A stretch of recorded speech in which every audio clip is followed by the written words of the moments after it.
It's so easy to traffic people on the East Coast. I mean, like, I have to go to New Jersey for a Michael Bolton concert.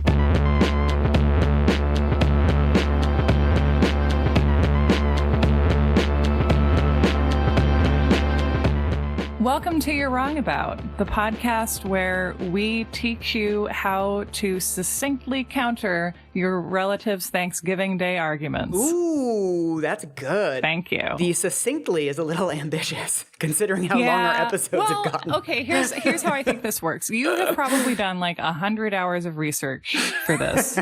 We're going to talk for 3 to 5 hours for an episode that's going to be an hour long.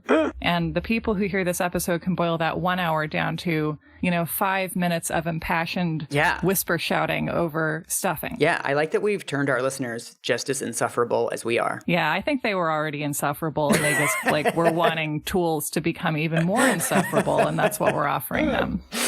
I am Michael Hobbs. I'm a reporter for the Huffington Post. I'm Sarah Marshall, and I am allegedly working on a book about the Satanic Panic, although my front burner is all OJ. And if you want to support the show, we're on Patreon at patreon.com/you'rewrongabout, and we have a merch store. Yeah. There's a link in the description. Can we call it something other than merch? We should just say tchotchkes. I feel like merch is what comes out of a Paul brother when they sneeze. And today we're talking about human trafficking. Yeah. So, can you tell me, what is your understanding of the term human trafficking? So I want to try and connect this to a recent news item. Ooh. And this is going to be something that I vaguely remember, and you can help me fill in the holes. But basically, there was some female conservative politician. Oh, yeah. Who was it?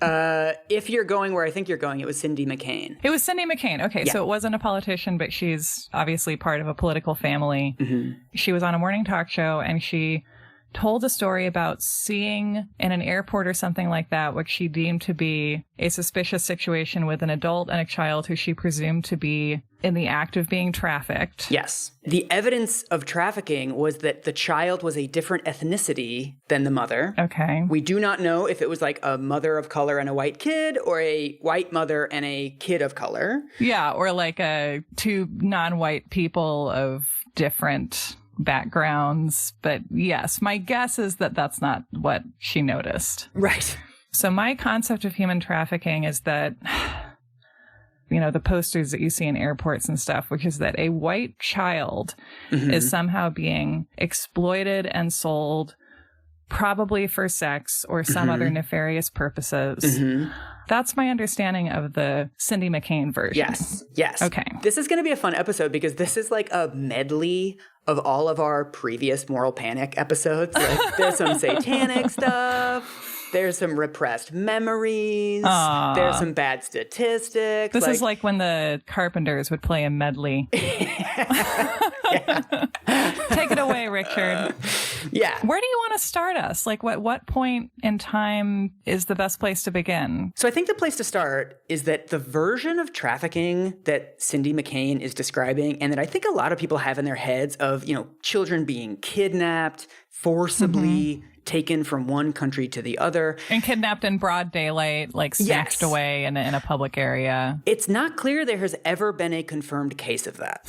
So I have spent the last 2 weeks calling human trafficking organizations, speaking to sex workers and advocates and people on the Christian right. I've looked quite hard, and I have not found a case of a child being taken against their will by a stranger on an airplane. And we'll get into the reasons why. But I think it's important to note that, when it comes to children, we are in the middle of a stranger danger panic. Hooray! Yeah, and Jesus, we just did this. Like, why do we have to go through the same panic that we just had? Right. So to go through a couple of the statistics, one of the things that's really interesting is we have these giant estimates of the prevalence of child sex trafficking. So I saw one yesterday that said there's 79,000 children in Texas alone who are being trafficked for sex. Another phrase you hear is sold into slavery, Right. Which, again, you can never say, like, there's no case of this ever happening because it's a big country and literally everything has happened. Well, and that word means a lot of things. I mean, one of the numbers that goes around is, this is from the U.S. Institute Against Human Trafficking, there are hundreds of thousands and potentially over 1 million victims trapped in the world of sex trafficking in the United States. Because of the hidden nature of the crime, it is essentially impossible to know how many for sure. So, like, we don't know, but it's more than 1 million. We have no way of knowing, but it's your worst fear. Yes, exactly. Yeah. And so another number that goes around is that 1 in 7 runaways are likely victims of trafficking. That comes from the National Center for Missing and Exploited Children, who you may remember from our Stranger Danger episode for propagating all kinds of terrible statistics on children's disappearances. And so that claim, 1 in 7 runaways, was fact-checked by a Washington Post column in 2015 that basically found no evidence for the claim. In response to this fact check, the organization added the word likely. So they used to say 1 in 7 runaways are victims of trafficking, and now they say 1 in 7 are likely victims of trafficking. Well, it's either a statistic or it's not. That's like saying this milk is likely 2% fat. Yeah, and then if they're saying the statistic, then what is that based on any numbers of any kind, or is it just a gut thing for someone? So I called up the National Center for Missing and Exploited Children. I talked to one of their researchers for more than an hour, and the methodology behind this statistic is essentially when people call the hotline, their missing children hotline, if there is any whiff of trafficking, they mark it as a victim of trafficking. What is a whiff of trafficking when it's at home? Well, what's really interesting is they told me 83% of their calls are from foster care facilities or other state institutions. These are super at-risk kids who have run away for some period of time. If the person who calls them says, James has run away, we think he might be being trafficked, that's enough. It seems like this is a system designed to create false positives. Yes, which is 100%. Weird. And there's no verification whatsoever. So if I call, I'm a parent, I say, my kid has gone missing, I think he might be a victim of trafficking. He comes back 2 hours later. There's nothing to take that off of the statistics. So we now have a person who's not a runaway and not a victim of sex trafficking being marked as a sex trafficking victim. They also admitted to me that the same kids can be counted infinite number of times a year. So if I have a really bad relationship with my parents and they're really abusive, and I'm running away from them 5 or 6 times a year, and every single time they call and say, Mike has run away, we think he's being trafficked, that counts as 6 trafficking cases, none of which are confirmed. God, like, flawed data is just like, it's so frustrating to realize that the solution to our big social problems is just like, well, we need more wants and we need more people who are just fixated on the details and want to do the like grinding, meticulous work of getting things right. Like, we just cannot skip that ever. The answer is always more spreadsheets. I also think it's important to note that these are not all reports of runaways in the country. These are reports of runaways that are reported to the National Center for Missing and Exploited Children. Right. So it's a self-selecting group. Yeah. There's all kinds of reports of missing children that get filed to various law enforcement agencies, maybe different NGOs. There's all kinds of places you can report a missing child. So this 1 in 7 statistic only comes from people who call them. So it's like if you have the like foreign objects in muffins bureau and people are calling and they're like, I found a foreign object in my muffin, or like, maybe I did, it could be. And then American consumers are like, did you know that like half of muffins have foreign objects in them? And it's like, well, that's just the foreign object muffin bureau statistic. That's a little bit specific. That's a better explainer than any of the academic articles I've read on this all week. I just want to say. I'm just hungry. One of the things that's really interesting about this is the huge mismatch between the numbers put out by NGOs and the actual numbers of arrests, reports. One of the numbers I found is that in 2017, the whole year, the Department of Homeland Security found 500 victims of trafficking nationwide, and that's adults and children. So we've got numbers of it could be more than 1 million. It's 79,000 children in Texas alone.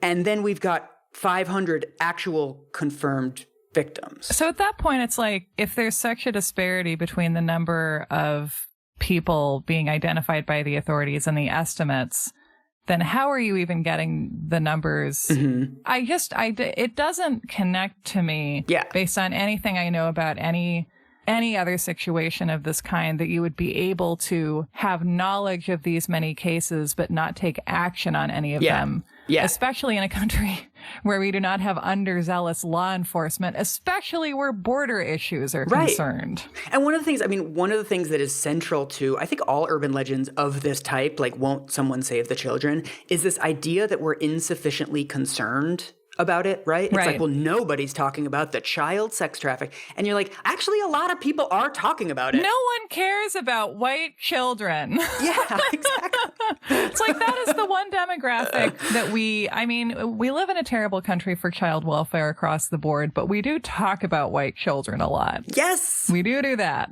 So I think, to be fair, one of the people I interviewed this week was a prosecutor for King County who prosecutes sex trafficking cases here. Mm-hmm. His explanation for why there's this huge mismatch between arrest numbers and estimates of the prevalence generally was that he says these cases are really difficult to try because a lot of these people come from very vulnerable families. A lot of them have drug issues. A lot of them have mental health issues. Right. They have criminal histories that the defense team is going to question them about.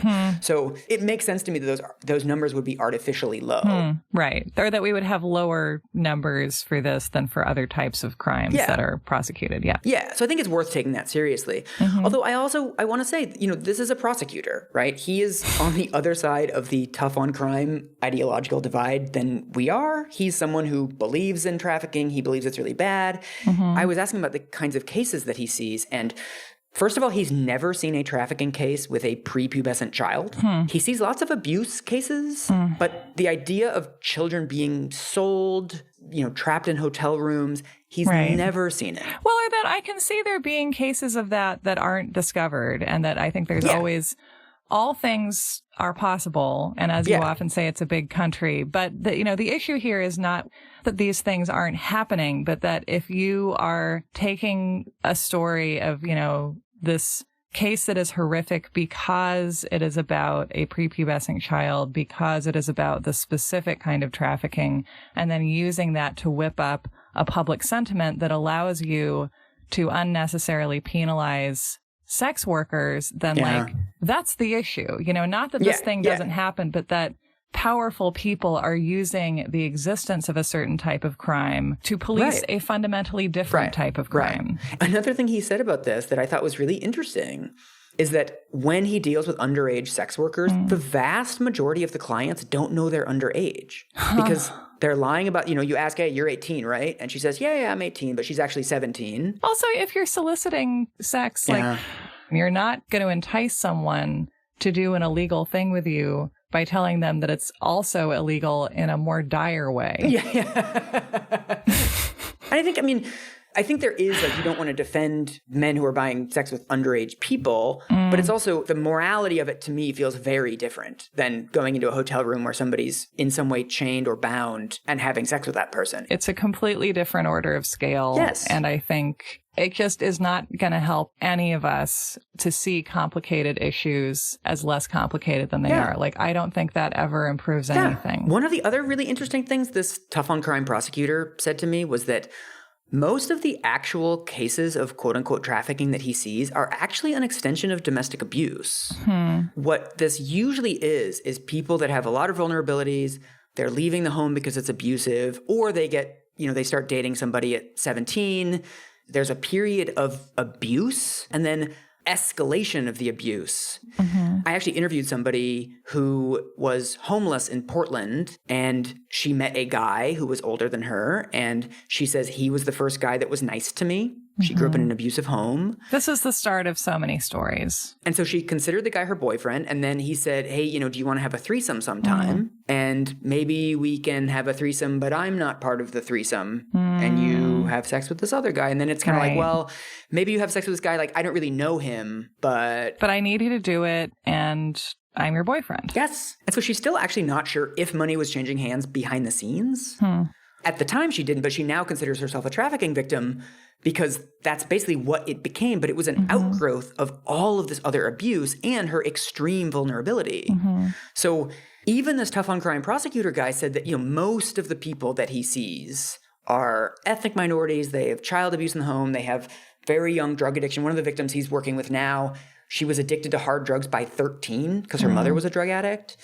He says, when he sees sort of suburban kids like the Liam Neeson myth, it's almost always because they're queer.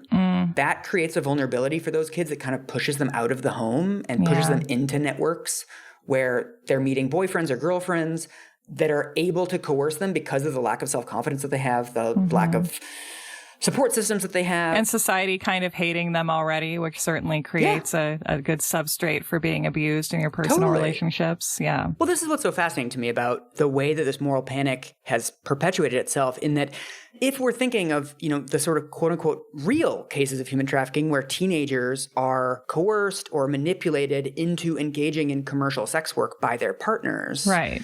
That's a very specific form of abuse. So why would we be focusing on this one outcome? The outcome of being forced into sex work by a partner? Well, because, there's now this army of trainers that are going into schools. What did they tell them about? They just told us to not smoke weed until we were 25. I feel like I really got off easy. This is from Shared Hope International. This is their warning signs that a teenager is being trafficked.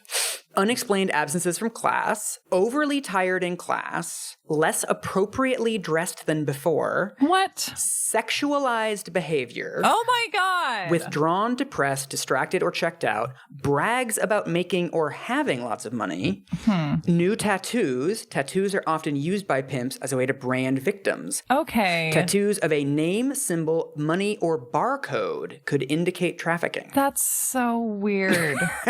That's so specific. The barcode one is so hilarious. Like, the barcode one shows up everywhere. Wouldn't you get that, like, iPhone scanner thing at this point? Like, no one's carrying... Anyway.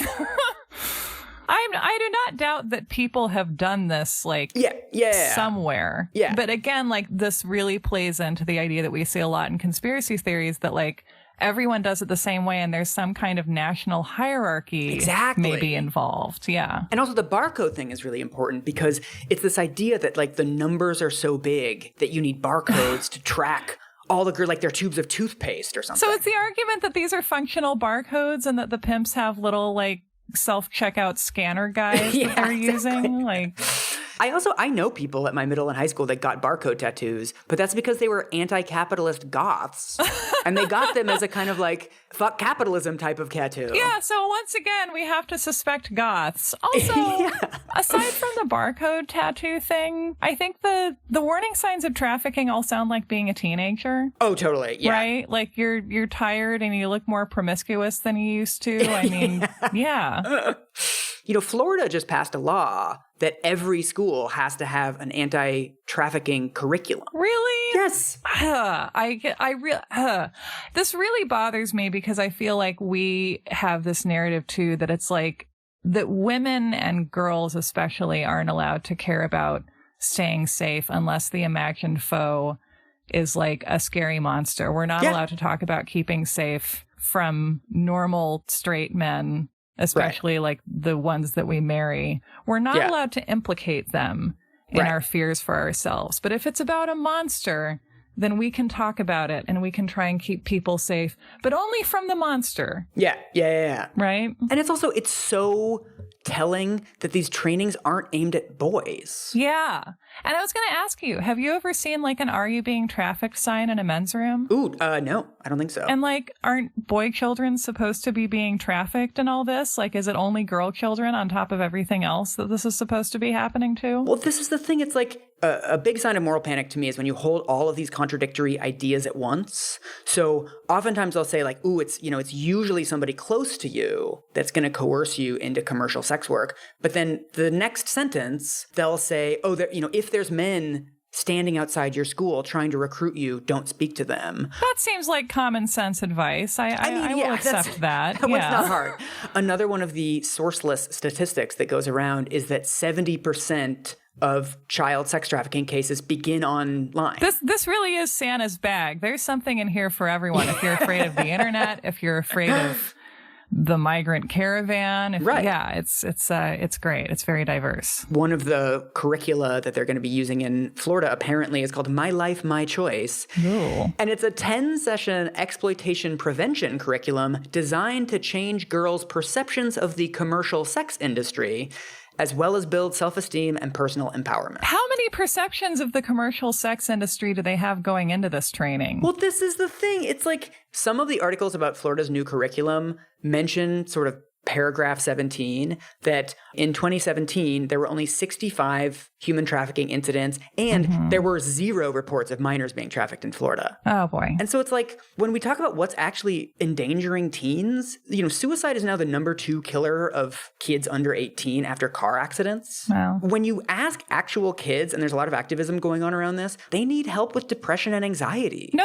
depression is a sign of that they're being trafficked, actually. I remember that from the list earlier. Right. If we get the trafficking, everything will be fine. I think the counter argument to all of this is like, well, what's the harm in focusing on sex trafficking? Like, what's the problem with teaching kids? And when it comes to sort of the damage of this framing, I think I mentioned on here that my boyfriend manages a cafe in Seattle. And one of the things they've been dealing with lately is there's this kid that comes in who's like 17, and he comes in sort of 3, 4 p.m. like after, school would be getting out. And he just sort of sits at the cafe, and sometimes he's drunk, sometimes he's drinking something out of a thermos and they're not entirely sure if it's alcohol or not. They're not comfortable calling the cops, so they've called the school and sort of tried to get some information about this kid. It seems he's not homeless, but it seems there's some reason why he doesn't want to go home and, they don't really want to pry. And it's, when you think about kids that are at risk, what help is it to go up to that kid and be like, are you being sex trafficked? Is that kid at risk of sex trafficking? Like, I guess that's true if that's the way that you want to frame it. But like, that kid's at risk of 100,000 things. Putting him into this binary frame of like, it's sex trafficking or else we don't care is not helpful, right? Because if that kid says, I have a new partner and he coerced me into sex, well, that's not really trafficking, pal. Sorry. Right. Or like, my parents are abusing me. Like, that's not really trafficking. So like, I can't really help you. Like, our organization gives out, gift bags to trafficking survivors. And like, sorry, your parents are hitting you and you don't want to go home, but like, it's not trafficking. So it's not really our problem. Like, right? It's this very narrow understanding of like one of the risks. And when you think about all of the other constellation of things that like that kid might be going through, we need to have some way of gathering information from kids of like, how can I help? What do you need? And we need to care about kids when they're not the victim of the specific big bad that we've decided to focus on this decade. Totally. And it's also, this transitions very well into the history of human trafficking and how this is playing out for adults. Act 2. Yes. So do you remember the case of Robert Kraft? No. Do you know who Robert Kraft is? Is he related to the Kraft mac and cheese fortune? Oh, not that I know of. I only know one fact about him because he's a sports person. And so I have to look up all sports-related facts. Yeah. Otherwise, we'll get a bunch of replies about how you said someone played the wrong position. Yes. Those are still coming in. Thank you, everybody. Yeah. Noted. That is noted. So Robert Kraft is the owner of the New England Patriots. Okay. So last year, Robert Kraft was arrested in a massage parlor in South Beach, Miami. Oh. And this immediately went into the sex ring, trafficking, evil criminal conspiracy type of framing. So I'm going to read to you from the New York Times article that came out. There was like a feature story that came out right after his arrest. Beyond the lurid celebrity connection lies the wretched story of women who the police believe were brought from China under false promises of new lives and legitimate spa jobs. Instead, they found themselves trapped in the austere backrooms of strip mall brothels, trafficking victims trapped among South Florida's rich and famous. I don't believe they were told they were going to work in massage parlors 7 days a week, having unprotected sex with up to 1,000 men a year, said Sheriff William D. Snyder of Martin County. We saw them eating on hot plates in the back. There were no washing machines. They were sleeping on the massage tables. Oh, God. Sheriff Snyder said he believed at least some of the women were working to pay off debt owed for what it cost to bring them to the United States. In some cases, the women's passports were taken away. Traffickers cycled women in and out of parlors every 10 or 20 days, Sheriff Snyder estimated. That seems like a lot of turnover. I would never consider them prostitutes. It was more of a rescue operation, he said. Oh my God. Right? Okay. I'm glad that this is setting off awooga noises for you, because it should have for everybody else. Also note, all of the information in this New York Times story is coming from a single source. Oh no! Who is the sheriff? Have they not learned since the Kitty Genovese fiasco in the early 60s? Right? He also, there's a later CNN interview where they're asking about trafficking and prostitution and et cetera, and he says, I just don't understand why women would go and allow themselves to be trafficked. This really speaks to the binary that I feel like a lot of men in law enforcement believe in about women, which is that the two kinds are like rescue worthy and prostitute. Yeah. There's also this great thing, too, where we build up these perfect victims.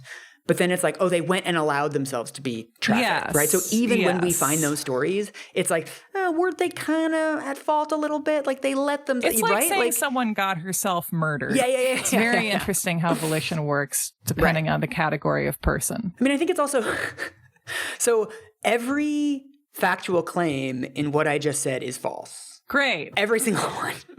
So first of all, there's this great Vanity Fair article that comes out months after this, of course, where they find that none of the women were from China. Oh my God!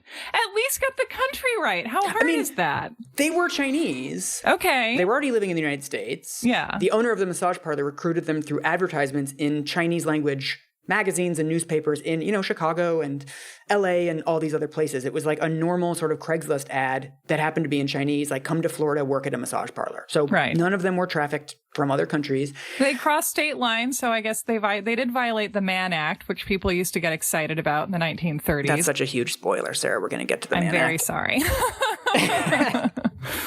That, to me, is a really important distinction. Yes. The number of people who are brought to the United States against their will, vanishingly small. The much more common thing is somebody wants to come to the United States, they pay somebody to take them into the United States, and then they are charged too much, they are dropped in a place that they didn't agree to. There's all kinds of structural vulnerabilities with paying somebody to smuggle you into a country, and those people get victimized at extremely high rates.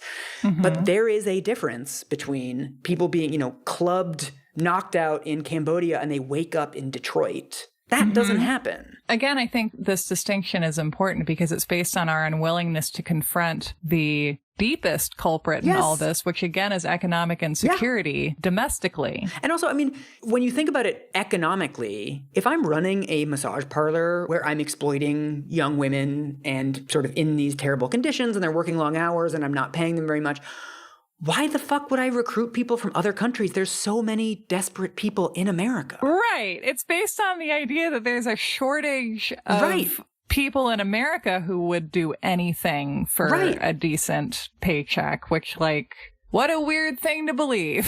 Right. Like, it just doesn't make any sense when it's like, you can just put an ad in a newspaper and people will apply for jobs. Like when terrible farms, terrible food processing plants, when they have job openings, they put ads on Craigslist and people apply. I mean, look at the what was it, a poultry processing plant in Mississippi that was just raided by ICE, and that was a raid carried out, I think, because the boss didn't want to pay his workers and it was cheaper to just have them all scooped up by law enforcement. I mean, those weren't people who had been kidnapped and brought to the United States in order to work for insufficient wages. They were people who had taken those jobs voluntarily because there was nothing else for them and then had their lives destroyed because of it. And no one had to take anyone across international borders to achieve that. Right. And if I'm like an asshole poultry plant director guy, why would I spend money on plane tickets and reaching tentacles into Guatemala to find workers for my low-wage, low-skilled jobs? You can really tell a fake conspiracy by the fact that it's just economically impossible. Exactly. Why would you exploit people in a different country when there are plenty of people you can exploit in your own county? So I think that distinction is extremely important. Whenever we talk about trafficking,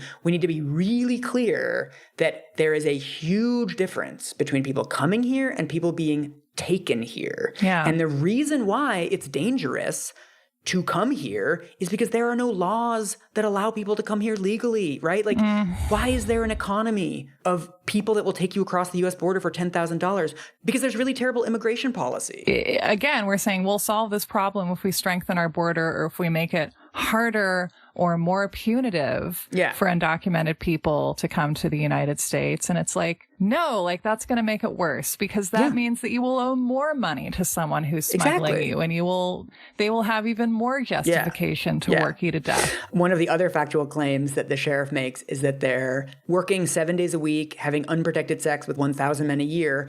It doesn't appear that there was any sex going on, like intercourse. Okay. All right. So these cops spent 6 months surveilling this massage parlor, which is a huge waste of their time, by the way. Yeah. So they had all kinds of weird hidden camera shit going on. And in 6 months of surveillance, they only found 20 people who got any sex acts. The vast majority of them were hand jobs, and a little bit of it was oral sex. There were a couple instances of oral sex, but there was no sexual intercourse. There's also, the women were not living on the premises. Only one of them was living on the premises. Okay. And it was because she was living kind of far away. So the owner of the massage parlor would actually pick her up in the mornings and drive her to work. And then there was like a car trouble or something. And her boss was like, hey, do you mind sleeping at work for a couple nights? Because like it's getting harder for me to pick you up. So she's like, yeah, okay. Okay. Maybe that's exploitative. Like, it's not great, right? Like, right. It's not. We're talking about something that, like, does connect to things that happen in our world, right? But the version of that event that seems most likely is supported by America as it is. Totally. I also, in research for this story, I also found out about something called, have you heard of something called rub maps? No, my first mental image is like, what if you had a road map or a state map and you could scratch and sniff different areas to smell like their food specialties. So you could have like, you scratch Kansas City and it smells like barbecue. I'm sure it's not that, but wouldn't that be great? Yes. So rub maps is the apparently Yelp for massage parlors. Where that makes sense. People can rate different massage parlors, talk about their experiences. So there's reviews of this massage parlor on rub maps, apparently. And half of the reviews are men complaining that the women at the massage parlor won't give them hand jobs. Which implies to me that there's some level of control in what they're actually doing. Or like you could look at that and be like, okay, like consent could very well be an issue here, right? Because we have women who have traveled for this job, so it is expensive to move. Like, it's an expensive economy to be living in, and this is an illegal trade that we're looking into. So we could take this seriously and be like, hey, like, do you feel pressured to give hang jobs? Yeah. If someone's like paying a couple $100 to get a hang job, like, are you getting a fair cut of that? Like, how is that? Yeah. Obviously the police are not like a union for sex workers like they are in my fantasy, but, like these are the questions that are relevant at this point. Yeah. So it's like you don't want to help women. You want to save women. That's great. Yeah. And there's this great quote in the Vanity Fair article where she's talking about how officers are interrogating one of the sex workers for apparently hours. And she's the only one who's had her passport confiscated. It's not clear sort of who has it or why. She eventually says that her boyfriend actually took it and that he had pressured her into working at the massage parlor. But then she later recants that and says, I just wanted to get out of the interrogation and I was telling them what they wanted to hear. Right. The author of the Vanity Fair article is talking about this long interrogation of her. And she says, it was somehow easier for law enforcement officers in South Florida to believe that the women had been sold into sex slavery by a global crime syndicate than to acknowledge that immigrant women of precarious status, hemmed in by circumstance, might choose sex work. Oh my God. All of this goes back to this idea that, first of all, people cannot consent to sex work. Sex work is inherently exploitative, and that they have to be rescued. We're getting into like very weedy territory, but I feel like if we're going to talk about like issues of consent and, can someone consent to sex work? Like A, yes, I think that they can. And B, if you are worried that sex workers are unable to meaningfully consent to the vocation that they're in, then like make it so that they can have another job. Give them something to do to reasonably support themselves. Right. Give them better alternatives if you don't want them to go into sex work. Exactly. And it's also, I mean, I spoke to a really interesting sex worker in Chicago who's been doing sex work for years. The way that she got into it was she had a kid right after she turned 18. The kid had asthma, and there was this machine that helps him breathe that she has to rent on a daily basis. It cost $89 a night. And she was working at Denny's. She basically just was barely getting by, or really not getting by, sort of slowly sinking. And so one of her customers at Denny's offered to pay her to have sex with him after her shift was over. Right. And that was how she kind of got by for many years. Yeah. And since then, she has ended up homeless at times. She says that was the most physically dangerous time because a lot of people target homeless people for sex work because they know that nobody is going to believe you if you say, this guy raped me, this guy was terrible to me. Yeah. Since then, she's gotten a day job. She's gotten a more stable place to live. She still does sex work, but it's a much smaller number of clients. And she also does phone sex, which is a form of sex work that I had completely forgotten about because there's been so few movies about it lately. But what's interesting to me is when we think about this myth of trafficking, you could easily cast that guy in the Denny's as coercing her into sex, right? Like this is a guy that offered money to his Denny's waitress to have sex with him. Like that's a dirtbaggy thing to do. But then when she talks about the story, she acknowledges that of course there's an element of coercion there. But first of all, it was the medical bills that were coercing her. Right.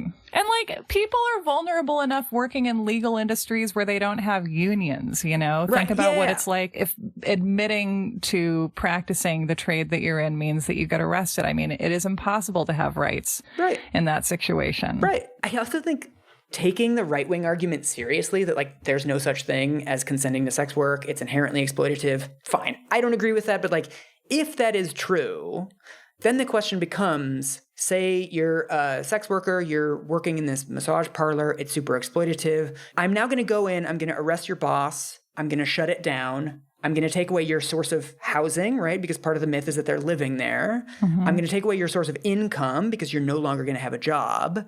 So like, you're welcome. I've just rescued you. Yeah. Even if you're this right-wing, pull yourself up by your bootstraps person, okay, then like those people need a bunch of money. Right. And what if you've just taken their only bootstraps away? Yeah. I guess the assumption is that they have been forced into sex work and now they don't have to do anymore because this corrupt organization that forced them to become sex workers is gone now. Yeah. And so now they can skip away and do whatever they want, which is what? Right. Yeah. There's a survey of sex workers in Britain, all of whom are foreigners.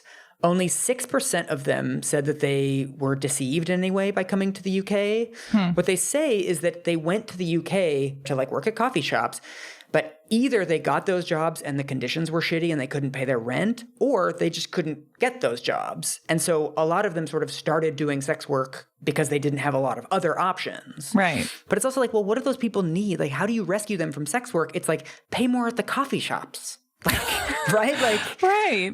Have like, a lower rent. Stop complaining about how much your espresso costs. Yeah.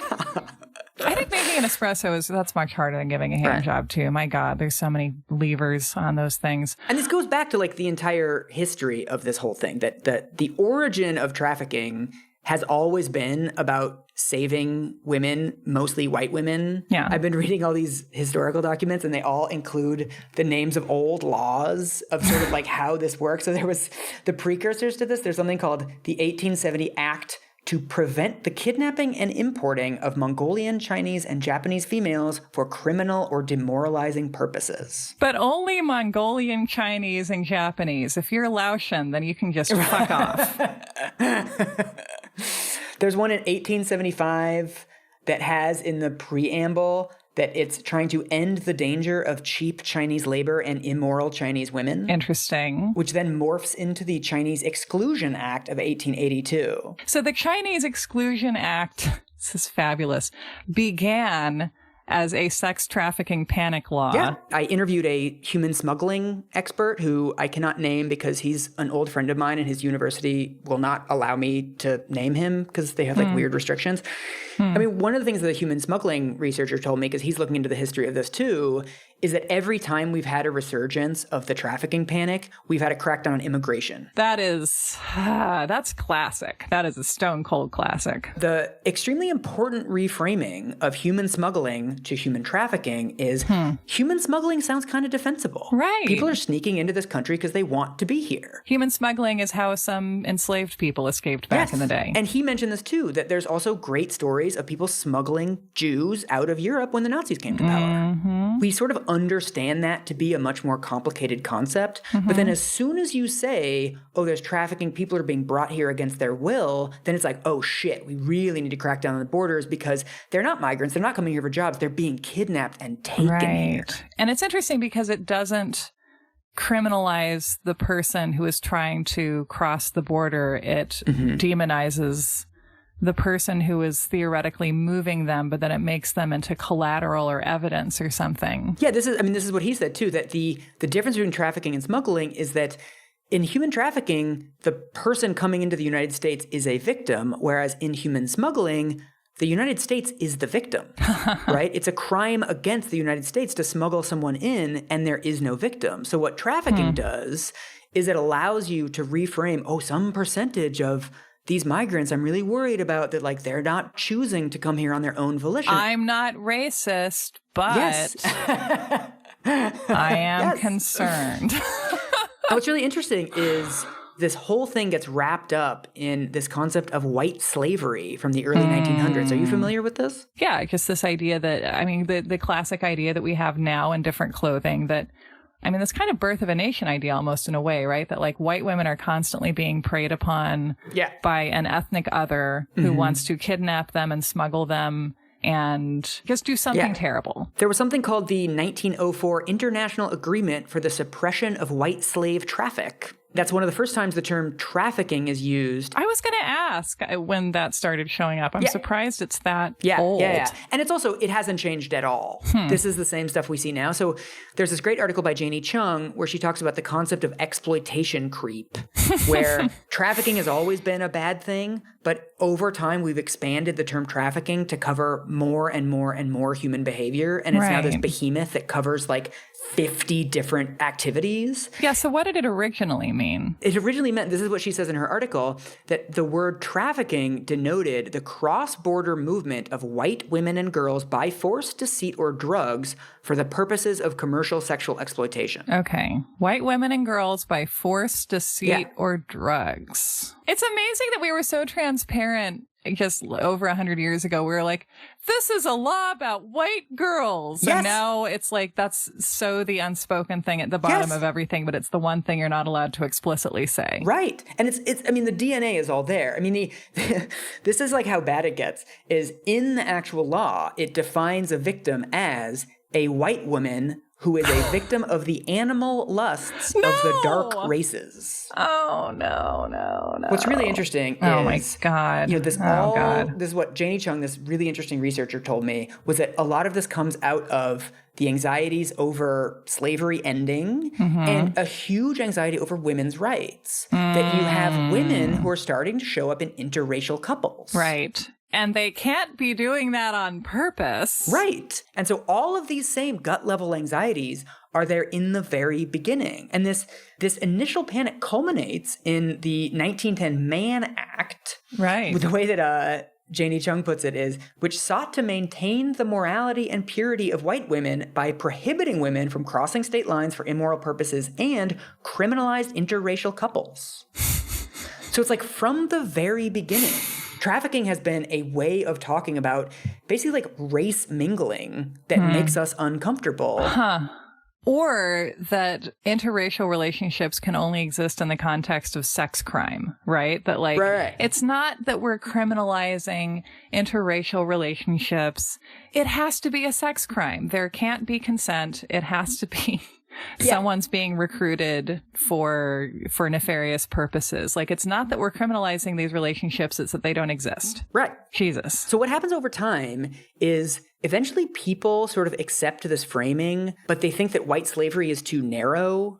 And so by 1949, the International Convention to Suppress Trafficking in Persons and the Exploitation of the Prostitution of Others, these names. But by that point, trafficking has now expanded to encompass people of all races, all genders, all ages, and it can also be transnational or domestic. Holding hands under a rainbow. So we already see this good faith effort, I think, to be like, well, you know, white slavery is a pretty bad term. Other people can be victimized. So, like, we need to expand the categories of people that can be victimized by this bad behavior. Mm-hmm. So I talked to this researcher named Ron Weitzer about this, and he says there's then kind of this period of dormancy. Mm-hmm. The term kind of goes quiet for a while, but then it explodes in the late 1990s and especially in the 2000s.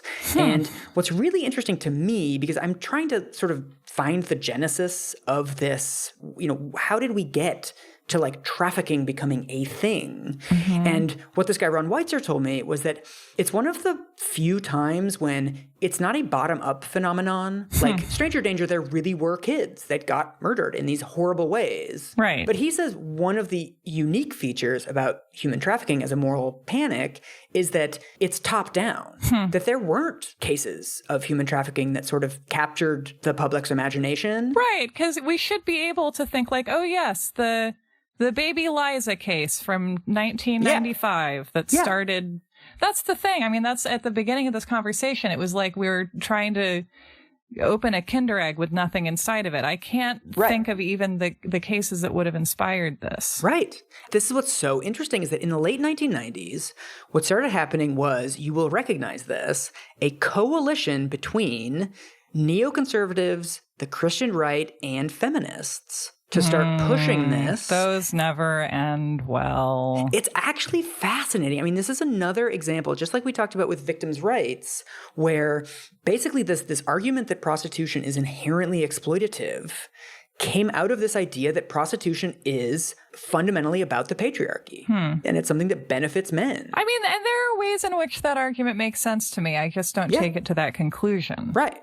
And so a lot of first-wave feminists started pushing this idea of trafficking because they were losing the wars over prostitution from the 1970s and the wars over porn in the 1980s. Yeah. That the country was getting much more liberal, and this idea of abolishing prostitution wasn't really working. The idea of abolishing porn, like especially the internet was starting to exist in the 1990s. I mean, we'll talk about this in greater detail in another episode, I'm sure, but that Andrea Dworkin had attempted to pass anti-porn legislation in parts of the U.S. and Canada, and it had been really kind of had a couple of little successes, but it had been a resounding flop. So there was really, whatever happened was repealed, and that this was a movement that couldn't get off the ground on the terms that were currently being argued. And it's really interesting because some of the quote-unquote villains of the sex trafficking panic are the heroes of the early sexual harassment cases that we talked about in the Anita Hill episode. Catherine McKinnon, for example, who's a really important feminist. And a very complicated figure legally. Yes, exactly. And I think it's tough to tell the story of sexual harassment without this as an epilogue. And it's tough to tell this story without sexual harassment, the early cases, as a prologue. You know how I feel about heroes and villains, right? If you start off seeing everyone as just like a person, then you don't have to become so confused when they have different roles and different movements. Yeah. I think we're getting into the whole problem with work as historians, essentially, which is that you're deprived of these nice Star Wars binaries, right? History is a non-binary affair, I must say. So because they're kind of losing these domestic wars, what they do is they reframe pornography and prostitution as fundamentally non-consensual acts, and they reframe them as kind of politically neutral things that, this isn't about prostitutes in America. This is about poverty in the third world. Like, this isn't, messy political stuff. What it really is, most of the prostitutes in America, they were taken here against their will. They're being prostituted like 1,000 men a year and 14 hours a day, and it's this terrible thing. And all of a sudden, you're not talking about banning prostitution anymore, right? You've done this shift where all of a sudden it's like, no, we want to fight poverty. We want to save girls.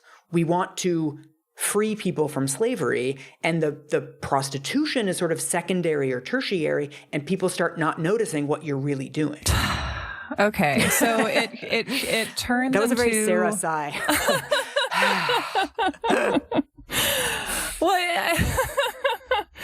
I mean, I think that what I'm expressing with that particular exhale is that there were good ingredients that went into that, right? It's like you're watching a YouTube cake tutorial, and they like put cake ingredients in, and then they just like put in a bunch of kitchen cleaner, and then they throw it in the oven, and it's like, what did you think would happen? Yeah. There was a moment when it could have been a cake, but then that moment ended and we can't go back, right? But that it starts off as coming from a place of genuine concern, and like, yes, like, again, like, people shouldn't have to do sex work against their will. People shouldn't have to do any kind of work against their will, as a matter of fact. But do you care about the demographic that you're claiming this is about, or are you really just trying to wipe out sex work, and your previous arguments haven't landed, and you need to cultivate the kind of allies who will be swayed by this kind of argument, and you're maybe trying to annihilate something that shouldn't be annihilated, and the reason that you haven't been able to so far is some proof of that. Yeah. And also, to give them some credit, you know, in the same way that the stranger danger panic illustrated some real needs, the law at the time didn't really recognize the idea that you could be coerced not through physical force. Someone can sort of manipulate you into doing something without putting a gun to your head. Right? Or if you're in a really abusive relationship, you might find yourself, you know, committing crimes or doing other things that you wouldn't do otherwise, because, like, you're afraid of sort of the long-term consequences. There's no immediate threat. But if your husband is beating you regularly, like, he doesn't have to say, I'll beat you if you don't do this. Yes. And that humans have tremendous psychological power over each other. And it doesn't have to be supported by displays of force. It doesn't have to be supported by the consequences that we like to think we would have to be facing in order to do something we don't think that we would normally do. Yeah, there's very little legal recognition, I think, of the fact that our autonomy is a very fragile thing. Yeah. And also, I mean, this also intersects with a rising generation of evangelicals. They also were losing a lot of battles, right? That the culture was shifting underneath them. And so what these younger evangelicals did was they started getting away from stuff like gay people and prostitution and, you know, things that were sort of not going to land anymore. They went to these issues that they could still get moderates. And so what you have in the late 1990s is Christian groups that start focusing on global warming, HIV/AIDS globally, and human trafficking. Africa is the center of the innocent victim industrial complex, really. And so in the way that Weitzer was talking about, in this top-down push, they find a very good friend in George W. Bush, who gets elected in 2000. Oh, it's a Bush joint. Oh, it was created to suit his fragile little mind. And so they passed something called the Trafficking Victims Protection Act, which, as will not surprise you at all, there's nothing in there about protecting victims.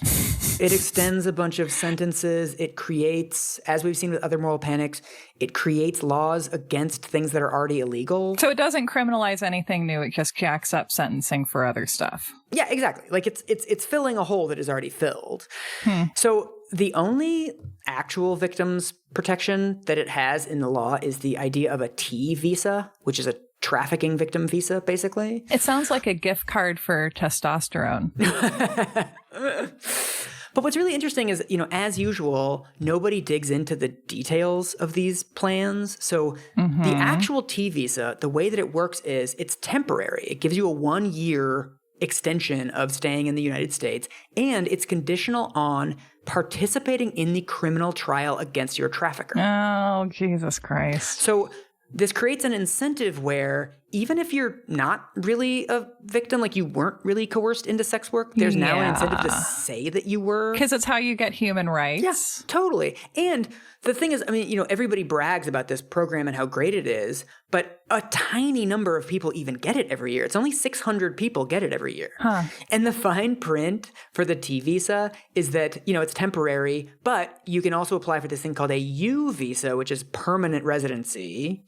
But this is a system for every victim of any kind of crime. So if you're an immigrant and you're a victim of domestic abuse, like this is the kind of visa that you apply for. Yeah. There's 60,000 applications per year, and they only give out 10,000 of them. There's already a backlog of 150,000 people. Oh my God. So we're 15 years. There's like a 15-year waiting list. It's like trying to get a new liver, basically. Yeah. And like that's as good as it gets. Like that is as worthy of protection as you can get as an undocumented person in the eyes of the law. I mean, the thing that I cannot get over, when we talk about trafficking and the trafficking panic, the issue that gets the most attention is FOSTA, SESTA, these laws that passed, I think last year or 2 years ago. Yeah. That basically took down any online ads for sex work. And like famously, I think was targeted at Backpage, right? Yeah. And they're awful. There's a really good Reply All episode about how bad they are, and everybody should go listen to it. Yeah, I love that Reply All episode. But what's really interesting is there's also local versions of Backpage that have also been caught up in the last couple of years, not necessarily under SESTA FOSTA, but other basically local laws. So there's one locally in Seattle called the Review Board, which was essentially Reddit for sex workers and clients, where people could post ads. People could also post reviews.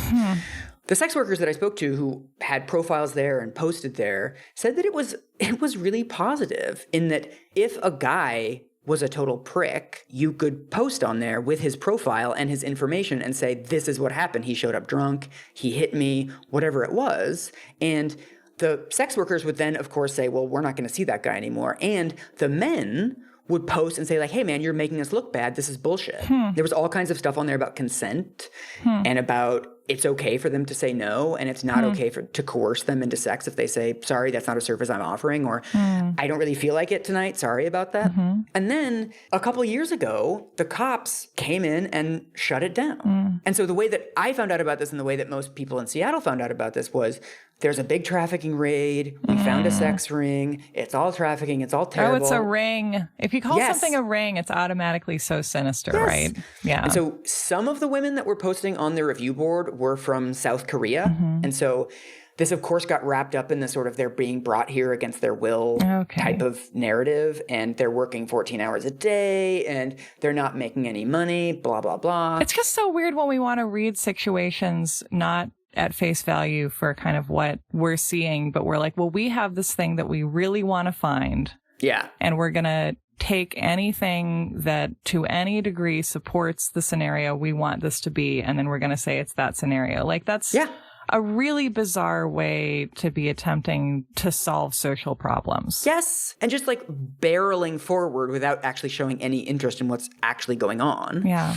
So what's fascinating is then later, of course, none of this shows up in the original news reports or the like primetime specials that ran about this quote unquote trafficking ring, is that there was no evidence that anybody was being coerced into sex, that these quote-unquote 14-hour days that the women were working, the only evidence for that was that on their advertisements, they would list their availability as 14 hours. Okay. So they'd say, I'm available for appointments between 10 a.m. and midnight. Yeah. Incredibly, there's no evidence that any of the quote-unquote pimps were having sex with any of the sex workers or were providing them with drugs.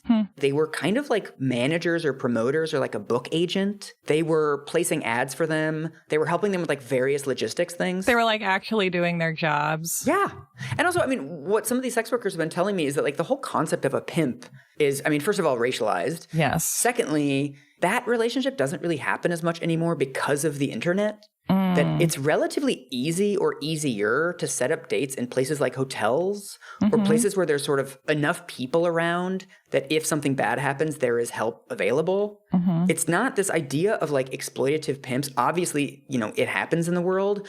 But in general, the internet's been really good for sex workers to be able to have much more independence. And a lot of times the power relationship is actually the other way around now, that the sex workers will kind of hire men to do things like screen clients, to place ads for them, to do things like, drive me to this appointment, pick me up at the airport when I come back, etc. So like to have someone around as a heavy who you are employing and who is dependent on you. I mean, that seems like a good system. Yeah. And so in this particular case, the quote unquote brothel owner pimp dudes, the women were charging $300 an hour and the guys were taking $100. So maybe that's too much. Maybe that's unfair. Whatever. Who knows, right? Like, I don't know the industry, but to me, that doesn't seem on the face of it like an obviously exploitative number. Right. And so at the end of this whole thing, what's amazing is the only people that actually went to jail, nobody was charged with trafficking, of course.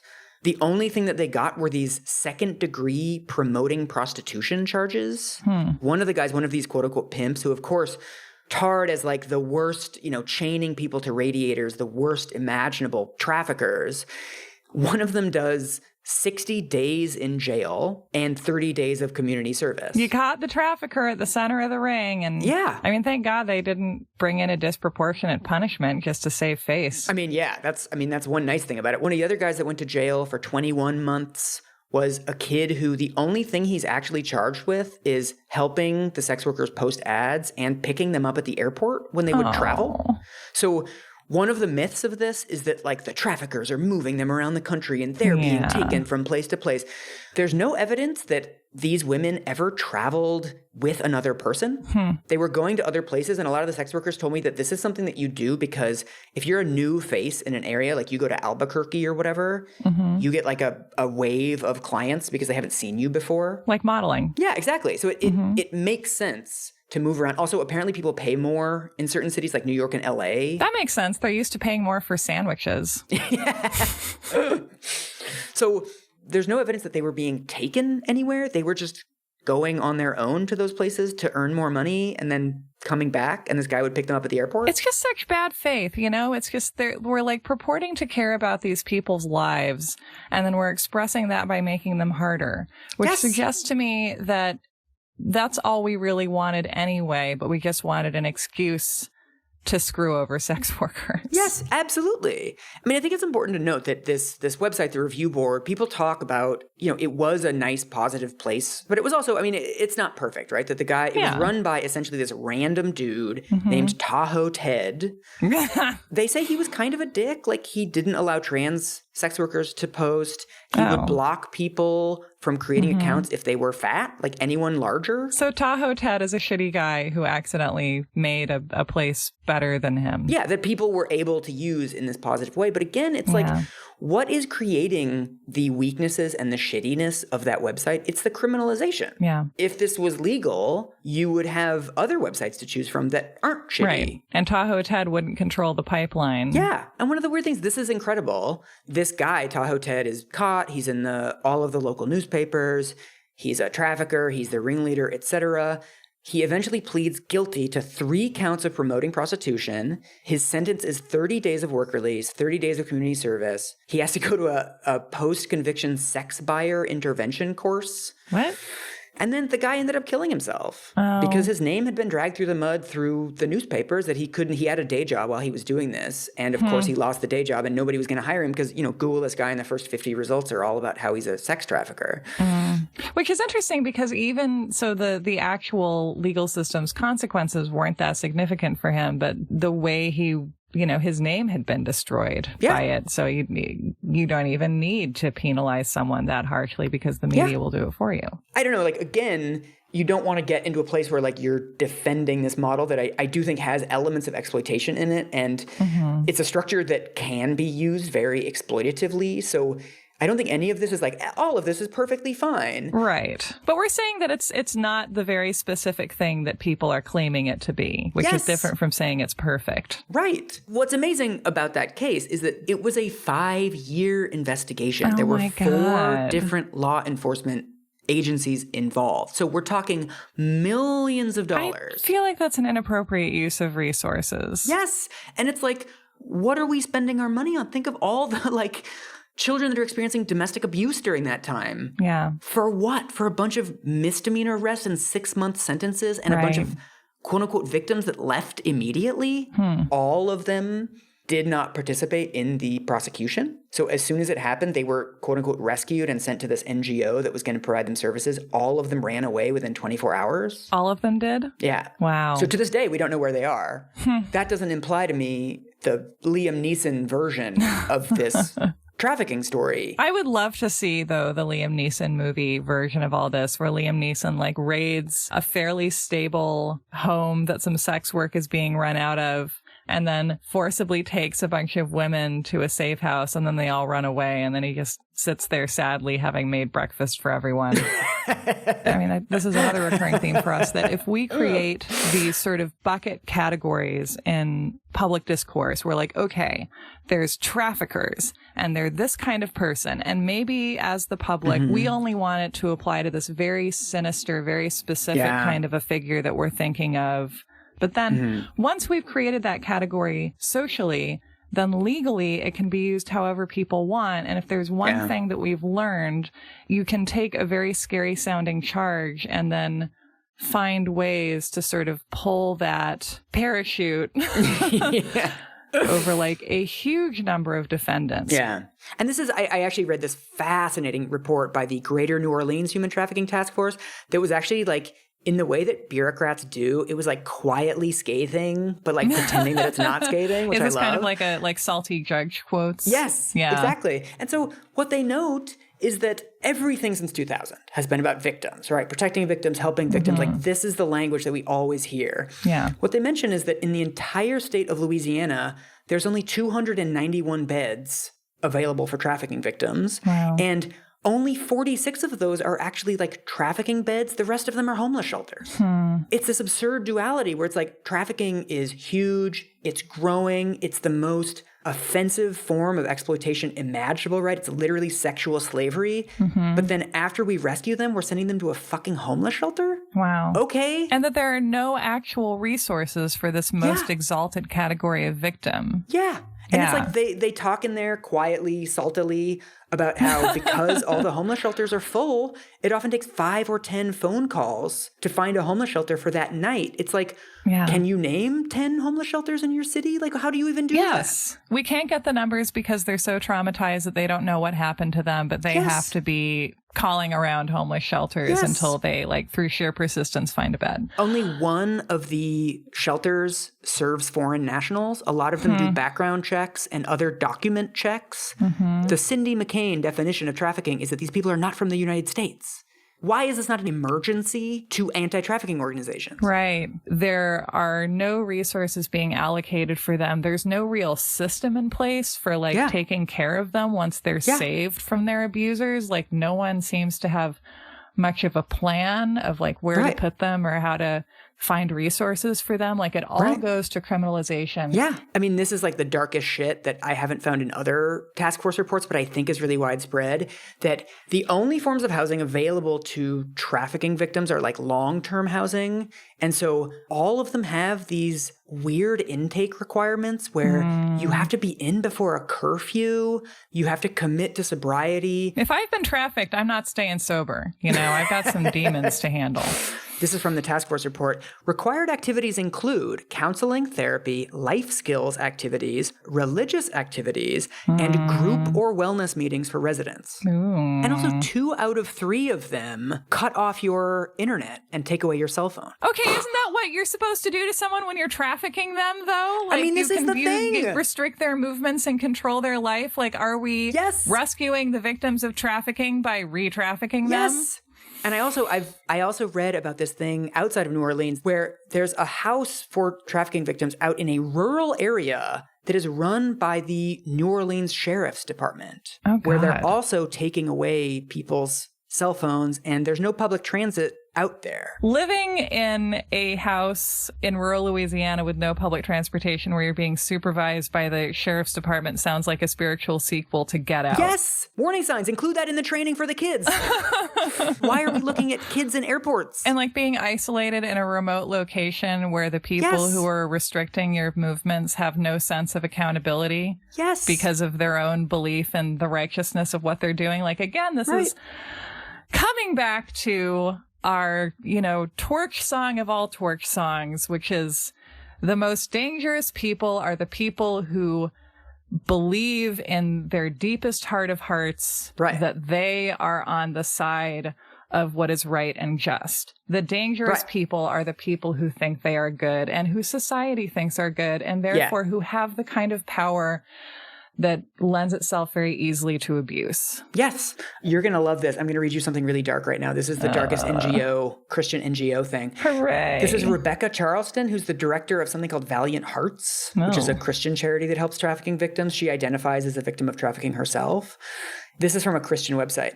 Charleston spoke about working with police departments who set up sting operations. Posing as potential clients, they create online posts to lure individuals to a hotel room. Once the person arrives, law enforcement officers will give them an ultimatum.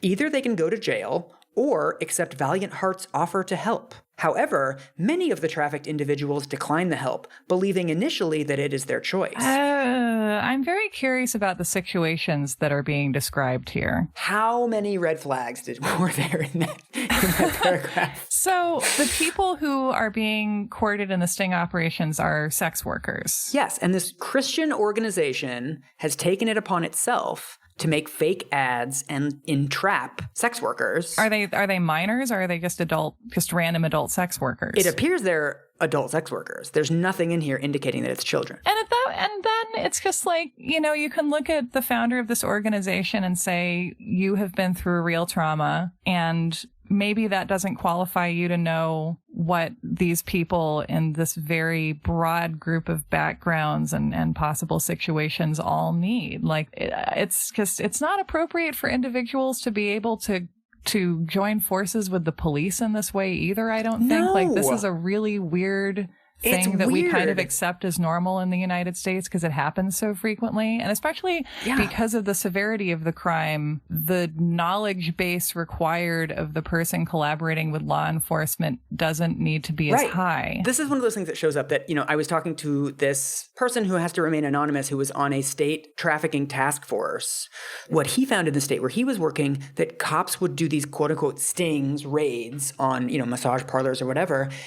And they'd sit down with the sex workers and say, like, look, you can go to jail or you can say you're a trafficking victim. Those are your two options. If your choice is between jail and something else, then the something else would be pretty bad for you to choose jail first. It's just there's something so corrupt about the cops telling people that they're a victim of something. Also, then if you say, yes, I've been trafficked, then what then? You go to the fucking homeless shelter. This is the thing. What? So and what if you have a perfectly nice house that you're paying for with your sex work that you're just trying to do, for God's sakes? Right. Or if you are in a bad situation, how is going to a homeless shelter going to make that better? Right. I mean, one of the really interesting shifts here is that, one of the things that accompanies the trafficking panic is this idea of ending demand, or the Nordic model. Is that where you criminalize clientship? Yes. Okay. This is the woke sex worker criminalization policy now. You don't want to arrest the sex workers, but you want to arrest the Johns, right? Mm-hmm. So it's you're cracking down on the demand, and you're not going to re-victimize sex workers, which sounds great, right? It sounds better. I think anytime we call something the Nordic model, it might be because it needs more credibility than it actually has. Yeah. I mean, this is what you find is that, there's been all these studies of Sweden and Norway now where they invented the Nordic model. And what they find is that it doesn't actually make sex workers any safer because, first of all, by criminalizing people buying sex, you're essentially taking out all of the law-abiding people out of the customer pool. Yeah, it's you take away normal shoppers and you just have Black Friday people. That would be awful. And so the other thing that it does is because it's still trying to abolish prostitution as an institution, right? Mm-hmm. So what ends up happening is, even though the sex workers themselves are not criminalized, the place that they're working, the brothel, is now a criminal organization. So they're part of a conspiracy. Exactly. So they can be written up on racketeering charges if they had any financial relationship. God. There's also what's really interesting is in the definition of trafficking is a sex worker over 18 that has been coerced into sex work through force, fraud, or coercion. It's kind of a tautology there, isn't it? But what's interesting is for people under 18, you don't have to prove anything. All you have to prove is that they're engaged in sex work because of age of consent laws. Right. And I feel quite strongly that children cannot consent to sex. Like I'm okay with the principle. However, what I've heard from a lot of sex workers is that what happens is the cops will sort of do a bust. They'll arrest a bunch of sex workers. They'll find one who is under 18, and that's kind of like the eureka moment. Oh, God. Because once you find one 17, 16, 15-year-old sex worker, then you have a circle of people around that person who you can charge with sex trafficking. Who could all be 19, 20 years old. Yes. I interviewed a lawyer for a sex worker who is now convicted of trafficking because she drove another sex worker over state lines. She was 19. The younger sex worker was 17. Great. Which also means that you penalize offering help. Yes. Like you render it a criminal act to help someone who's trying to survive in an industry where maybe they need a lot of tips that you might have. Like it just, this feels very sinister to me. This is from a report about the Nordic model and sort of the failure of the Nordic model. In Sweden, no one can operate a brothel, rent an apartment, room, or hotel room, assist with finding clients, act as a security guard, or allow advertising for sex work. This, in turn, implies that sex workers cannot work together, recommend customers to each other, advertise work from property they rent or own, or even cohabit with a partner, since their partner is likely to share part of any income derived from sex work. Jesus. You don't get them on prostitution charges anymore. You get them on accomplice charges. Wow. So it's like, let's be nice to sex workers and indict them for racketeering instead.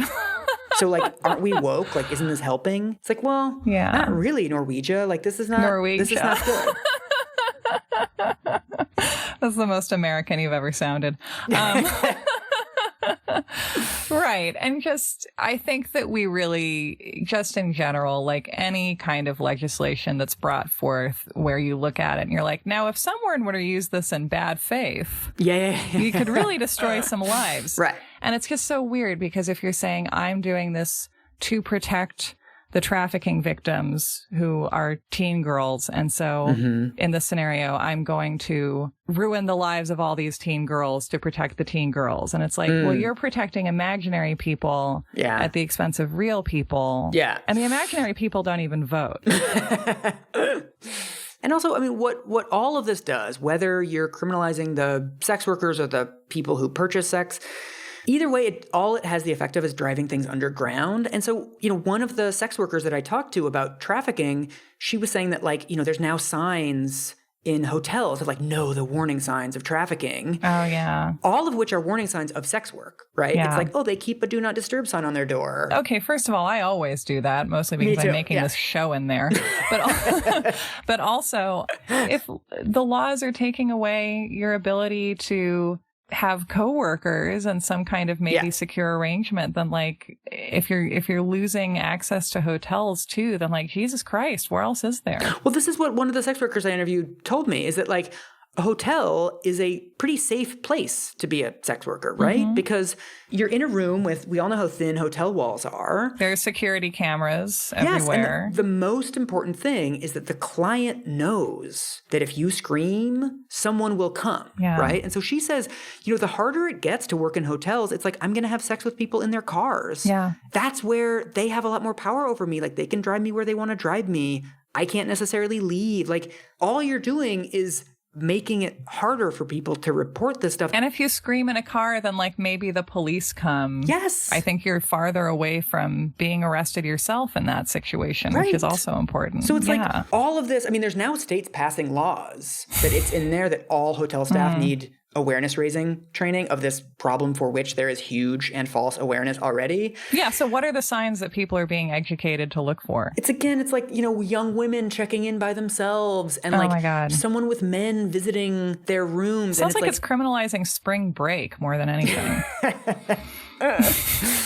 But so this leads us to the last aspect of this, and this one will be faster, I promise. Oh, I'm very happy for you to lead me through all the darkness. The last form of exploitation creep, the last widening of the term trafficking, happens under the Obama administration. Oh, daddy. So the Obama administration comes in. They, like everybody else, notices that the Bush administration has spent 8 years saying prostitution is the same as trafficking and we need to eradicate prostitution. So they're like, well, the real form of trafficking and exploitation that's going on in the world is forced labor. There is ample evidence that forced labor is rampant. There are a lot of migrant workers, conditions are really terrible.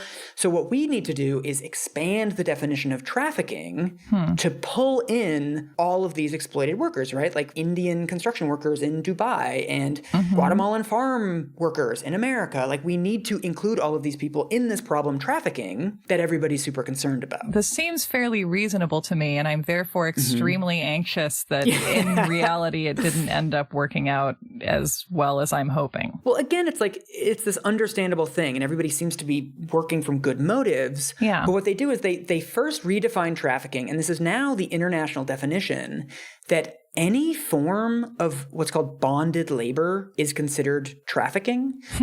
Wow. So for this episode, I had the treat of calling up Joel Best. Joel Best, our hero. Yes. He is a researcher, a sociologist who studies contemporary urban legends. Oh, you talked to Joel. I know, it was great. He was the coolest. And it was really nice in that, with researchers, if they haven't looked into something, you want to sort of be careful. I don't want to make you talk about something that isn't your area of expertise. And so I called him up and I was like, I'm a little bit concerned about, human trafficking. I know it's not something you've looked into. And he's like, oh yeah, it's a scam. It's like, okay. I was like, okay, Joel, tell me more. Is his middle name Isda or what? So what Joel Best actually mentioned to me was that, you're a poor Kenyan 23-year-old. You want to move to the United States to be a domestic worker because you're going to make more money being a nanny in the United States than you would in Kenya. So you apply for a guest worker visa. You get the visa, great. But a plane ticket is $1,500 and you don't have $1,500. So you take out a loan from one of these recruitment agents that you can find locally. And they say, okay, you have to pay us back, $300 extra a month or whatever, but you'll be making decent wages and it's not going to be that big of a deal. That scenario, that is trafficking.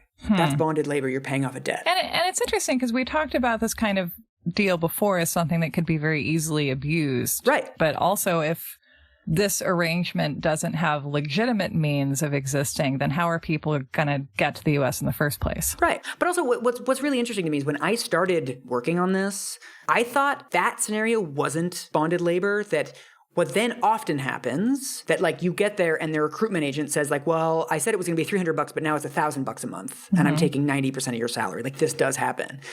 But that actually isn't necessary for it to be trafficking. Interesting. The definition of trafficking is simply working to pay off a debt. That's it. Oh, so it's indenture essentially. Yeah. So it's anyone who has to pay off a recruitment fee. It's bonded labor. You're paying off a bond. Okay. But then what that does is adding this huge category of workers. I mean, this is a massive percentage of migrant workers are operating under some form of paying off debt because who in a developing country has money for a plane ticket?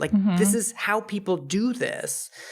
Right. So now you've got these numbers that go around about 40 million people in the world are trafficked. But it's first of all, 14 million of those are in forced marriages, which I'm not wild about, but are also very different than sort of modern day slavery. You also have a huge number of people who are just paying off debts. And are some of those people deeply and darkly exploited? Yes, but some of them aren't. Some of them pay off their debts and then they go home or they get a visa in the United States and whatever. Yes, and that what that means is that you lose the ability to get real numbers on the situation. Yes. You don't know how many people are being abused. You're not trying to estimate how many people are in abusive situations because it's just the presence of a contract is the definition. It's just it's the contractual form. Yeah, that's a good way to put it. It's very clear that they're doing this to get the numbers up, right? And to pitch the problem as much bigger than it is. Right. And so the second thing that they start doing is that they start talking about modern day slavery. Yeah. This is the way that trafficking is now portrayed when it's labor trafficking. So anybody working under these terrible conditions is considered a modern day slave. And so in another hallmark of a moral panic, what you now have is the term modern day slavery being used to describe a huge range of activities, right? That it does include people that are in the worst working conditions imaginable, right? They're out in a rural area. They're not being paid. They're essentially trapped there. Those cases exist. They're extremely prevalent. Like, that is a massive problem. But then you're also using the same term to describe people as, I borrowed a bunch of money to go be a nanny in the US for 6 months, and I paid it off and I came home. Is calling all of that slavery, is this helping? And what's the logic that says that it is? I think what's happened, what's really interesting is as there is more NGO activity and more, there's just more awareness raising campaigns of all kinds these days, right? Like breast cancer, human trafficking. There's all kinds of issues that we are constantly having somebody tap us on the shoulder and being like, hey, you should care about this. Yeah. And so that has resulted in this arms race among NGOs to cast my issue is more important than these other issues. And so if I say, like, there's Kenyans that are coming to America, they're working as nannies. A lot of them have to pay off really huge debts.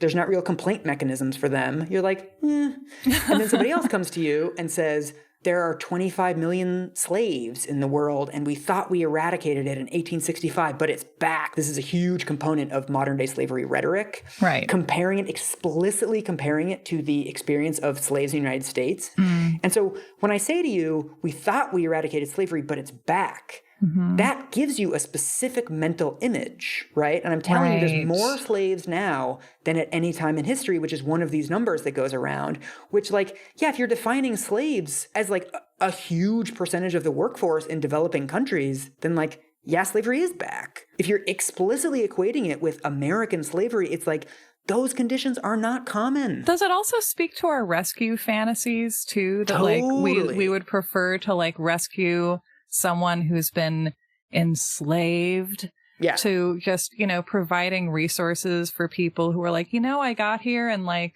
I thought this was a fair deal, or like, I thought I could pay this off, but like, it turns out I can't, or like the interest on this is really exorbitant. I mean, I can see how that also would be harder to get attention for because exorbitant interest is crucial to American economies. So it's kind of rich to be saying that, like, it's not okay when people do it, in this one situation. So it's like you have to catastrophize the whole thing. Yeah. That once again, that we would prefer to be someone's savior than to be someone's helper. Totally. And Janie Chung has this great article where she defines exploitation creep, where she says another reason why it emerged was because at the end of the Bush administration, people were starting to put more emphasis on forced labor and about structural systems that were creating these problems, right? Of that companies don't know their supply chains. There's really low wages in a lot of countries. There's not a lot of labor inspectors. That was the kind of consciousness that was happening in the 2000s as people really turned against Bush in his later years of office. They were also turning on the concept of trafficking and saying like, well, it's not a secret criminal enterprise. It's farms in the United States. Like, we know where it is. It's restaurants. And it's hotels, like these hotels that are having like the warning signs of trafficking. It's like a really big warning sign is that you all use contractors for all of your cleaning services and you don't even know what your employees make. It's like your workers are being trafficked. Yes, like that's the warning sign, right? And so there was this sort of larger consciousness emerging of like, it's us, right? Like, it's not mysterious. We know exactly what's happening. We know exactly how.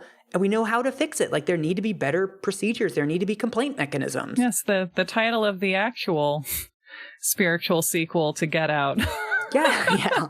I mean, what Janie Chung says at the conclusion of her article, recasting all forced labor as trafficking and all trafficking as slavery, exploitation creep relabels abuses as more extreme than is legally accurate in what appears to be a strategic effort to garner increased commitment to their eradication. So, end modern slavery, that's the phrase you see all the time. We love ending. We love solving. It's our favorite thing. Yeah. Totally. And it's much sexier than being like, hotels shouldn't have outsourced cleaning staff. Right? Like these procedural things that are like actually how you end forced labor. Or like, you let people unionize. Yes. For God's sake. Yeah. Yes. It takes us back to this rescue mission. Yeah. It's not about workers getting rights for themselves. Right. It's about us finding the ones who happen to be being exploited in this terrible, very unambiguous way and saving them and everyone whose working conditions, while also terrible, don't fall into this exact paradigm can just go fly a kite. I wrote this article last year about this house painter in Miami who had suffered really bad wage theft from his employer. His employer just basically said, like, I'm not going to pay you. It's like a 1.5 year long process to sue your boss for fucking wage theft. It was this awful nightmare. And there was finally a judgment where his boss had to pay him and just didn't. And so he had to start an entirely new process because one was a civil and one was criminal. And it's like the place where you're going to find quote unquote trafficking, real exploitation is where there are not systems for accountability. And we know where those places are. We know that maybe better than we know anything else. Yes. So essentially, it's like we find this problem. If we're to be honest with ourselves in any way, we have to admit that the problem is a structural one and it deals with, the much broader issue of labor conditions in the United States. Yeah. And in order to distract ourselves from that, we have to create a big bad. Yeah. The last thing I want to say about this amazing Janie Chung article is that she describes this case of 300 Filipino teachers who came to the United States to work in Louisiana public schools. Wow. And they came under legal visas. There's an H-1B visa where foreign workers can come over. They paid $16,000 each. Oh my God. Which is 4 times what they were earning per year in the Philippines to come over and work as teachers. And to work as teachers in public schools in the United States. I mean, Yeah. Oh my God. Okay. Once they came, the recruiter charged them again, was like, it's like Ticketmaster where they're like, oh, by the way, there's like an extra thing you have to pay. Like the recruiter treated them terribly. Yeah, that happened to me with Michael Bolton. It's not his fault. And like the recruiter then made them work for an extra year in the United States and upped the percentage they had to pay. Like awful stuff. What's really interesting is they actually came forward and they filed a case against the schools and against the recruiter. And they were both acquitted because, according to Janie Chung, who I interviewed, she said that the jury was like, this doesn't sound like modern slavery to us. Right. And it's like, it's not. Like, it's unfair and it's, to my mind, criminal and it shouldn't be allowed to happen. But like, yes, it's not. It's not the very overblown thing that it has been described to you as. And that's not that jury's fault. So it's like, this is the hole that we've dug with this term trafficking, where it's like we've gone to the most extreme exaggeration of the problem. But then it's like when you describe the actual conditions that people are working under, which are extremely common, it's like, I don't know if it's slavery. I don't know. I mean, I don't get paid enough either. Yeah. Right. But like by any other metric, this is fucking terrible. Yeah. Like, it's only if you compare it to slavery that it doesn't seem that bad. Yes. Yeah. We're setting ourselves up to fail. Like, is this helping at all? Which should be the question we ask about all these things, regardless of, of so many other factors. Like, is this actually helping the actual people who we claim to want to help? Right. Or does this feel good to us for some reason? Right. And it's like, I'm just going to say the same thing again. I don't know. I want to be really careful in that one of the things that I really struggle with this field is that there's a lot of NGOs and a lot of philanthropists working on trafficking who seem really nice. Like there's lots of very nice people who are putting their energy behind something that might be politically ineffective. And they really care. And like, it's not evil, but it's just, to me, it's really naive. Right. I spent a lot of time on the phone with this organization, Polaris, this week that has the National Trafficking Hotline. And I sort of confronted them about this of like, you have all these signs in airports, yet your website says that like the vast majority of quote unquote trafficking does not involve movement. And like, you're quite good actually at saying on your website that it's like, it's going to be someone stranger danger doesn't exist. And I'm saying like, but now you have these posters saying, if you see something, say something in airports. And they're like, oh, but it has our national trafficking hotline on there. We're not telling people to call the cops. Like, cops can be abusive. We get it. But I don't think people are going to see those posters and remember the number. I think people are going to see those posters and then a week later, they're going to see something quote unquote suspicious. And then they're going to call the fucking cops. You're feeding into this myth and you're not taking seriously the unintended consequences of every person in America feeling empowered to quote unquote save the children and like snitch on random neighbors and getting them into contact with the police. I think this has to do with the idea of awareness as a universal good, my God, right? yes. That we have to raise awareness of things. I want you to take me down this rabbit hole so bad. I mean, the first thing that comes up for me around that is that, we're living in a time of awareness sweeps week perpetually, right? Like so to get someone to pay attention to something, you kind of do have to sell it. Yeah. I mean, first of all, if you're trying to raise public awareness of an issue, I think we're in a time when you have to think even more than in the past, maybe about, if I am needing to go to all these rhetorical lengths to get people to even pay attention to the thing I'm trying to tell them about, am I changing in some way the nature of the thing I'm trying to describe in order to try and beckon people to listen to me and pay attention to it? Like, am I doing a hard sell that essentially changes my point? And then if that's the case, then like, what does awareness become? If you're like looking for something that you're probably not going to see, and then you just seize on something else that rubs you the wrong way, but maybe you can't say why. As a little wrap up thought here, one thing that's really difficult about this is that you don't want to sort of over debunk and take away what really happened to people. One of the people who is pushing for more of these posters in airports is named Alicia Kazakovitz. And she's someone who, like, the worst thing happened to her. Like, she was groomed online. She was kidnapped from her home. She was confined in a basement. She was abused. She was filmed. I mean, it's the worst thing you can imagine. It's real. Yeah, and something that shouldn't be able to happen in a society where children are being raised. And what's interesting is some of the kind of anti-trafficking, debunking type people I talked to this week, sometimes you get this sort of tinge of, well, doesn't this survivor story sound a little far-fetched? Or like, this internet sleuthery stuff of like, well, if she says that she was kidnapped, the windows in her bedroom actually locked, so why were they? I mean, this type of stuff that I find so gross in general, and especially gross here. Like the grasping at straws rhetoric of like, let's not admit that any terrible things are happening. Yes. And also, I interviewed people for this that identify as trafficking victims, and something really terrible happened to them, and I'm not going to take that away from them. Like, the worst thing you can do as a journalist, and especially as a person, is to tell somebody that their pain isn't real or that it doesn't matter. And so I think we can all be adults and talk about this in a way that acknowledges the real pain of people who have experienced forms that sort of do fit the stereotypical narrative, but also that that's not the only narrative, that we can acknowledge that there are other forms of abuse that we also need to take seriously. I think that we are struggling to find ways to say that all kinds of human experience and trauma are real, but that there's this certain form of trauma and this certain form of crime that is being represented in a really disproportionate way. That feels like a headlock that it's hard to get out of. Yeah. You're asking me to only think of that awfulness when telling you as like some powerful person in society that you can do whatever you want to maybe these other people. Right.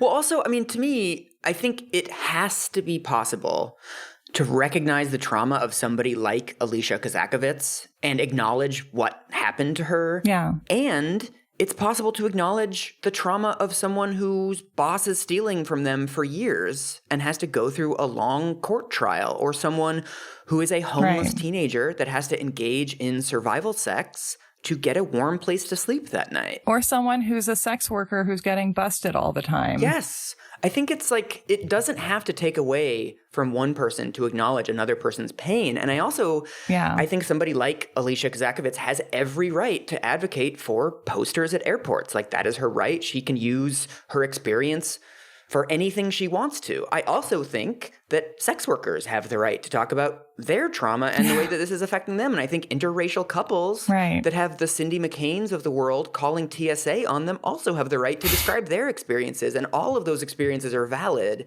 Yeah. And, the purpose of politics and the purpose of sort of adulthood is to look at these different interests and look at the way, not the way that they compete with each other, but the way that they intertwine. And there are ways to acknowledge the experiences of people who went through these terrible things without making other people's lives worse. I think that there's also something going on where the more dangerous of a country we become for the child, the more we preach about caring for the child. And it's like, maybe you care about the idea of children, but like, why don't you give free lunch to the real ones? The real ones are hungry. I think that this speaks to the fact that if you were trying to get help for someone, then the best way to do it in the society we live in might to be like, no, they're not a criminal and they're not criminalizable because they fall into this tiny slice of humanity called unambiguous victim, and it's because they're the victim of the crime of the week. Right. I think you've ruined Thanksgiving. I think that's pretty good. Oh, good. I think I'm ready. So everybody, ruin Thanksgiving. Ruin it. So when you fly somewhere, if you see something, don't say something. But if you see Cindy McCain, run.